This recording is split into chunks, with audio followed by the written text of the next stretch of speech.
Hey there! Let's explore some of the big things that happened in the web dev space in the past month. First, we'll begin with a bit of drama. A couple of weeks back, Douglas Crockford, the inventor of JSON and author of the very popular JavaScript The Good Parts, made a pretty surprising statement. After years of being an advocate for the JavaScript language, Douglas is now taking a new stance and believes we should stop using it. Of course, this is a more than informed decision and comes at a time when the modern web is a completely different beast than 20 years ago. Granted, JS may still be the best language for its field of application, but, in Mr. Crockford's words, it has a lot of crap in it. This should not come as a surprise if you are working with JavaScript on a daily basis. Of course, things really improved in the past years, and languages like TypeScript are hiding some of the pain away, but, at the end of the day, JS is still built on top of a shaky foundation, and there is no way around this fact. One other complaint voiced in the video is the lack of new programming languages. It might be frightening to see that experts are advocating for new languages in a space where we are still struggling to unify browser support for JavaScript. Don't worry though, this is called job security, and it's a good thing for you. In all seriousness, there are alternatives to JavaScript out there. I recently looked into Elm on this channel, and I am going to look at JS replacements such as Rust, Clojure or Rescript in a future video, so stay tuned for that. Next, let's take a look at a couple of releases. Svelte 4 was just announced a couple of days ago, and this is the framework's first major release in more than 4 years. While not groundbreaking, this version is focused on making the framework lighter and faster, while also doing the necessary cleanup and prep work needed for a full rewrite of the Svelte compiler and runtime in the near future. Svelte continues to take bold decisions and is slowly becoming a big player in the front-end world. Its feature set and performance are a match for anyone in the space, and Svelte is arguably offering one of the best dev experiences. In other news, the virtual DOM is officially dead.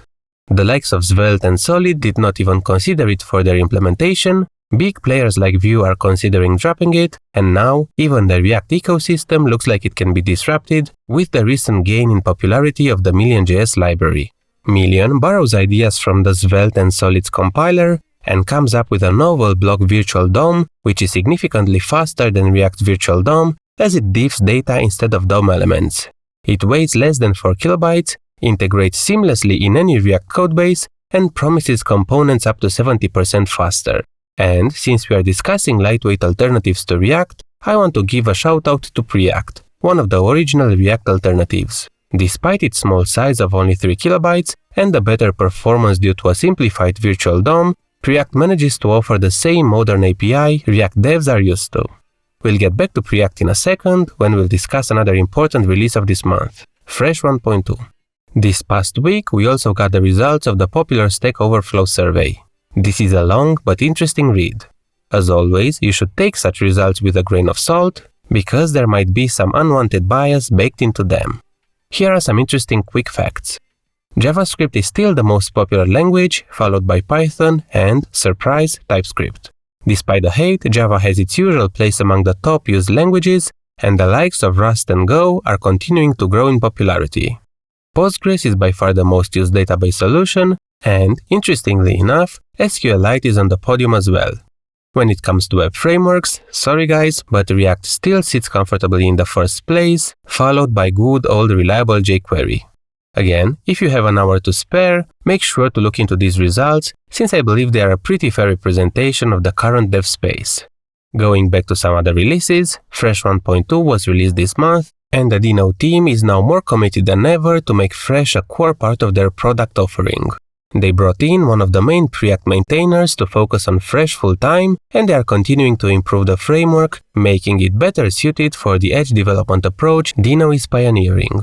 In June, the Ember team also announced its version 5 release. For those unfamiliar with it, Ember is one of the OGs of modern web frameworks. Even though they are not enjoying a lot of popularity or wide adoption these days, at its peak, Ember introduced groundbreaking ideas like the SPA router or Ember data for fetching and caching server information. The team behind Ember is extremely dedicated, and they still have an interesting roadmap ahead.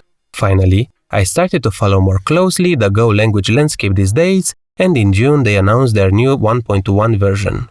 This release comes packed with improved performance, standard library additions, and a couple of language changes. Go is one of those programming languages gaining a lot of popularity, and I believe it is a useful skill to have for anybody involved in the web development space. I am planning to post more Go content on this channel in the near future, so make sure to click the subscribe button if you are interested in that. Let me know in the comments if I missed any important events that took place this month, and until next time, thank you for watching.